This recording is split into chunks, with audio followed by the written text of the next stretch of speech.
Chapter 120. Workhouse. There is the presence of supernatural factors. Klein's eyes returned to normal, and he looked at Leonard and Fry. Leonard suddenly chuckled. Very professional, and deserving of the title of seer. "Are you trying to hint at something?" Klein muttered in his head. Fry opened his suitcase and took out a silver knife and other tools. He paused and asked, "The corpse tells me that she really died of a sudden heart attack. Do you have any way to divine a more detailed answer?" Klein nodded seriously and said, "I can attempt to combine a mediumship ritual and a dream divination. Hopefully, I'll be able to obtain something from Mrs. Lois's remaining spirituality." Fry maintained his cold and reserved state. He took 2 steps back and said, "Give it a try." He turned his head sideways and looked at Klein. He suddenly sighed without much fluctuation in his tone. "You're getting more and more used to this kind of situation. It's not like I wanted it." Klein had an urge to cry. He then took out the bottles of extracts, essential oils, and herbal powder. Then, he quickly set up the mediumship ritual. He chanted the honored titles of the Evernight goddess in the middle of the spirituality wall and recited his prayers in Hermes. Soon, wind spun around him and the light grew dimmer. Klein's eyes turned entirely black, and he repeated the divination statement, "The cause of Mrs. Lois's death. The cause of Mrs. Lois's death." He entered the dreamland whilst standing and saw a translucent spirit lingering around the corpse. Then, he extended his illusory right hand to touch Mrs. Lois's remaining spirituality. In an instant, light burst out in front of him as scenes flashed past, one after another. There was a skinny and sallow lady, dressed in ragged clothes, busily making matchboxes. She suddenly paused and held her chest. She was speaking to her 2 children. Her body wavered as she gasped for air. She was buying black bread when someone suddenly patted her. She was having the symptoms of a heart attack again and again. She was feeling weary and got into bed, but she never woke up ever again.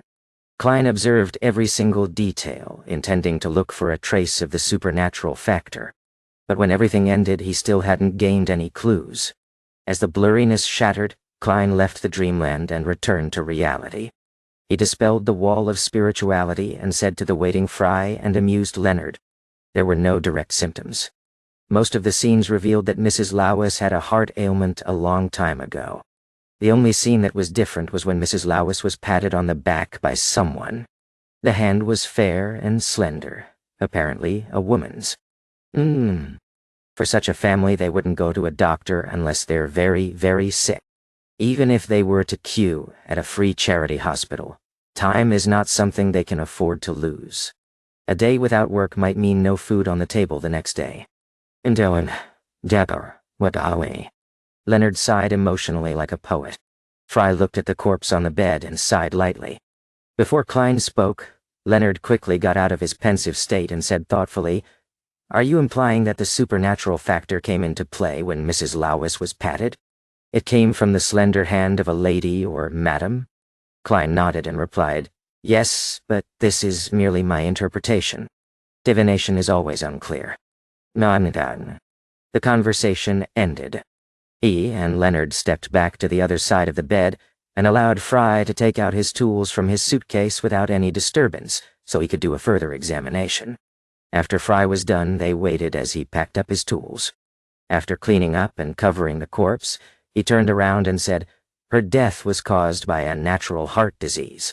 There's no doubt about it."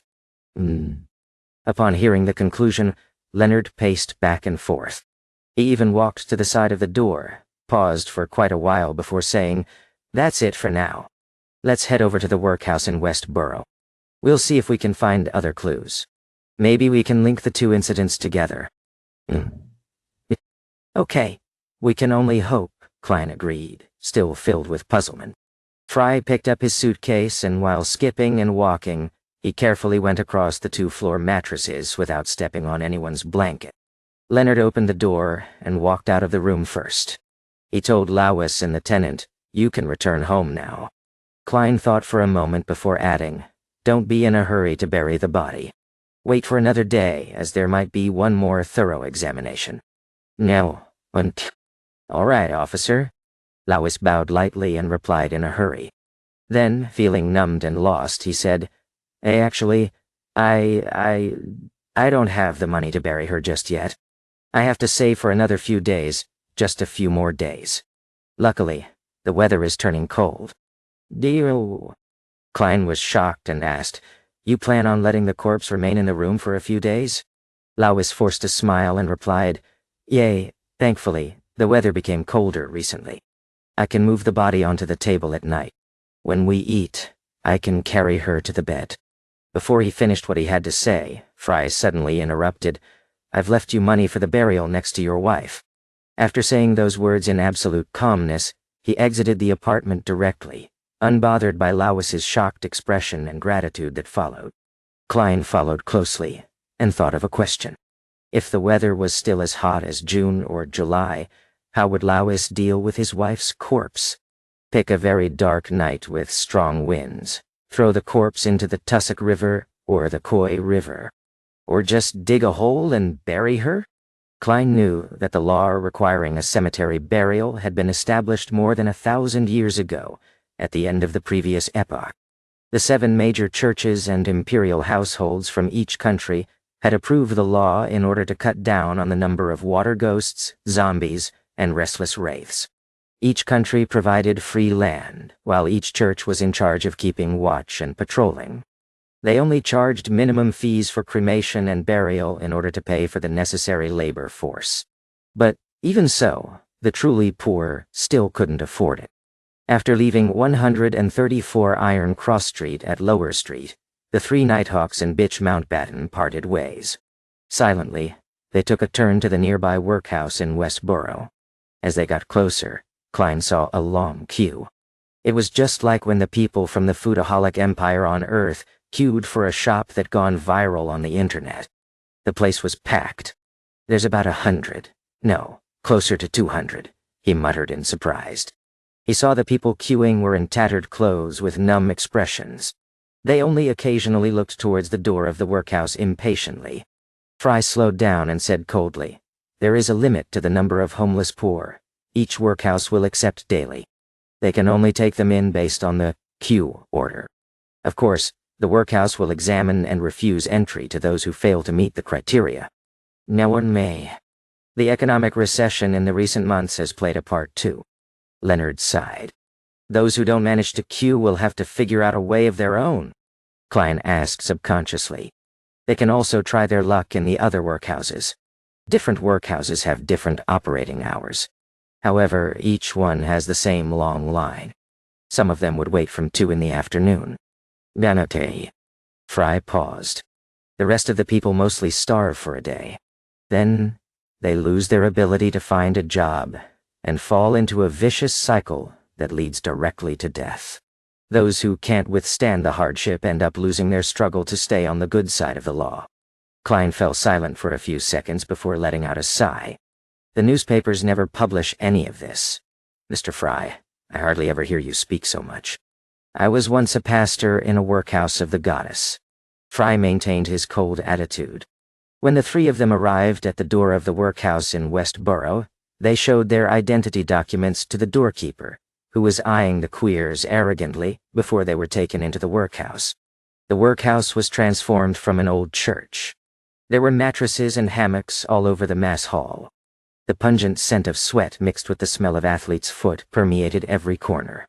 In and out of the hall, there were many poor families. Some swung hammers to break rocks, some picked oakum. No one was free. In order to not let poor people rely too much on workhouses and turn into scoundrels, the poor law established in 1336 enforced a rule whereby every poor person can only stay in the workhouse for 5 days at most. Any longer than that, one would be cast out. During the 5 days, they have to do manual labor, such as breaking rocks or picking oakum. These are the same tasks that criminals in prison do, Fry explained to Klein and Leonard briefly without much emotion.